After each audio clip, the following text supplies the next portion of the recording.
So I wanted to take today to talk about the term appreciative inquiry. This is a technique that I learned in some of my coach training. I've done a lot of coach training, and it's also a term that's used in positive psychology. Appreciative inquiry refers to considering something that you've done really well in your life, or something that you did that you're proud of, something you appreciate about yourself, an accomplishment, something that you think about and you go, I did that.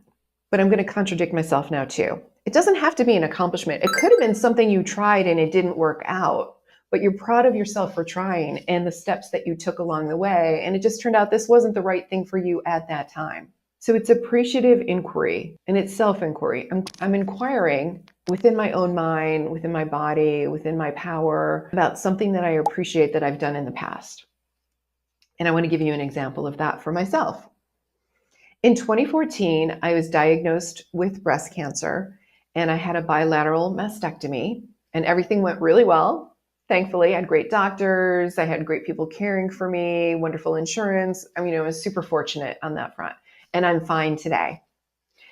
As I was going through my treatments and doing all the tests to figure out what was going on, I listened to a lot of podcasts. I like to put positive messages into my head, into my brain. And at some point I started thinking, wouldn't it be cool for me to have my own podcast?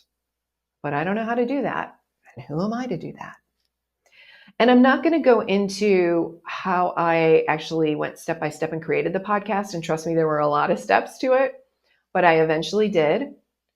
And December 31st, 2015, I launched my podcast. So I had set a goal for myself to launch my podcast by the end of the year in 2015. So that's one of the things that I think back on. I think, oh, Lisa, there was the breast cancer diagnosis and having overcome that and done what I needed to do. But then I also think about all the steps that I took to create a podcast. And so that's something that I go to. Now, when you think back on your life and the things you've done and the things you've tried, it doesn't have to be as significant as creating a podcast. It can be a great moment when you did well from an academic perspective. It can be when you got up the nerve to ask somebody out on a date, or you rented your first apartment, you purchased real estate, you landed a job.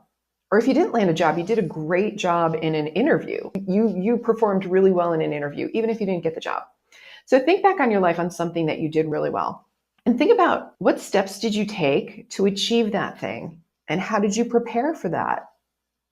And did you have support from other people? If you were to go back and do it again today, would you do it differently?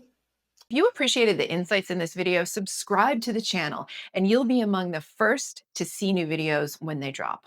And if you could take a second to like this video, that small action will be more powerful than you could ever know.